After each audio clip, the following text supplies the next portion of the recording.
ಎಲ್ಲರಿಗೂ ನಮಸ್ಕಾರ. ಈ ವಿಡಿಯೋ ಇಷ್ಟ ಆಗಿದ್ದಲ್ಲಿ ವಿಡಿಯೋಕ್ಕೆ ಒಂದು ಲೈಕ್ ಮಾಡಿ, ಶೇರ್ ಮಾಡಿ, ಸಬ್ಸ್ಕ್ರೈಬ್ ಮಾಡಿ. 8th 9th 10th ಸ್ಟೂಡೆಂಟಿಗೆ ತುಂಬ ಪ್ರಬಂಧಗಳು ಬರೆಯೋದಕ್ಕೆ ಬರುತ್ತವೆ. ಅದು 5 ಮಾರ್ಕ್ಸಿಗೆ ಕಂಪಲ್ಸರಿಯಾಗಿ ಎಕ್ಸಾಮಿಗೆ ಇದ್ದೇ ಇರುತ್ತೆ ಪ್ರಬಂಧ. ಅದೇ ರೀತಿಯಾಗಿ ಇದು ಕೂಡ ಒಂದು ಪ್ರಬಂಧ. ಇದು 9th 10th ಸ್ಟೂಡೆಂಟ್ ಮಕ್ಕಳಿಗೆ ತುಂಬ ಉಪಯುಕ್ತವಾದಂಥ ಒಂದು ಪ್ರಬಂಧವಾಗಿದೆ. ಈ ಪ್ರಬಂಧ ಇಷ್ಟ ಆಗಿದ್ದಲ್ಲಿ ವಿಡಿಯೋಕ್ಕೆ ಲೈಕ್ ಮಾಡಿ, ಶೇರ್ ಮಾಡಿ, ಸಬ್ಸ್ಕ್ರೈಬ್ ಮಾಡಿ.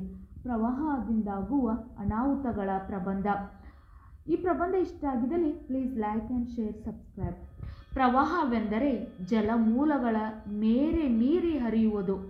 ಪ್ರವಾಹವೆಂದರೆ ಜಲಮೂಲಗಳ ಮೇರೆ ಮೀರಿ ಹರಿಯುವುದು.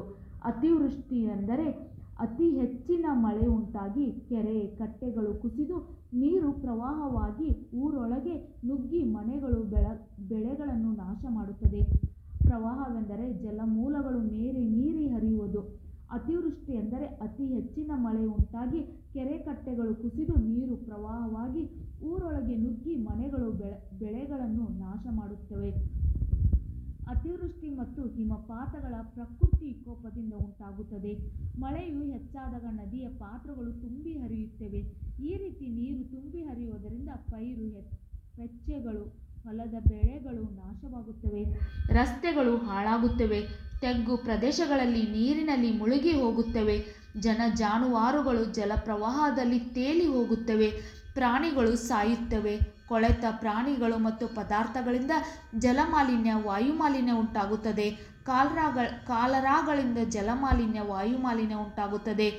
ಕಾಲರಾ ವಿಷಯ ಶೀತ ಜ್ವರ ಮೊದಲಾದ ಸಾಂಕ್ರಾಮಿಕ ಜಾಡೆಗಳು ತಲೆ ತೂರುತ್ತವೆ. ಪ್ರವಾಹಗಳಿಂದ ವಿದ್ಯುತ್ ಸಂಪರ್ಕ, ದೂರವಾಣಿ ಸಂಪರ್ಕ, ಇಂಟರ್ನೆಟ್ ಇತ್ಯಾದಿಗಳೆಲ್ಲವೂ ಕಡಿತಗೊಂಡು ಸಾಕಷ್ಟು ತೊಂದರೆಗೆ ಒಳಗಾಗುತ್ತವೆ. ನಗರ ಪ್ರದೇಶಗಳಲ್ಲಿ ಹೆಚ್ಚಾಗಿ ಸಂಚಾರ ಸೌಕರ್ಯಗಳಿಗೆ ತೊಂದರೆಯಾಗುತ್ತದೆ. ಹೀಗೆ ಪ್ರವಾಹದಿಂದ ತುಂಬ ತೊಂದರೆಗಳುಂಟಾಗುತ್ತವೆ. ನಿಮಗೂ ಕೂಡ ಪ್ರವಾಹದಿಂದಾಗುವ ಅನಾನುಕೂಲಗಳು, ತೊಂದರೆಗಳ ಈ ಚಿಕ್ಕ ಪ್ರಬಂಧ ಇಷ್ಟ ಆಗಿದ್ದಲ್ಲಿ ವಿಡಿಯೋಕ್ಕೆ ಲೈಕ್ ಮಾಡಿ, ಶೇರ್ ಮಾಡಿ, ಸಬ್ಸ್ಕ್ರೈಬ್ ಮಾಡಿ. ಯಾವುದೇ ವಿಡಿಯೋ ಬೇಕಂದ್ರೂ ಕಮೆಂಟ್ ಮೂಲಕ ತಿಳಿಸಿ. Thank you.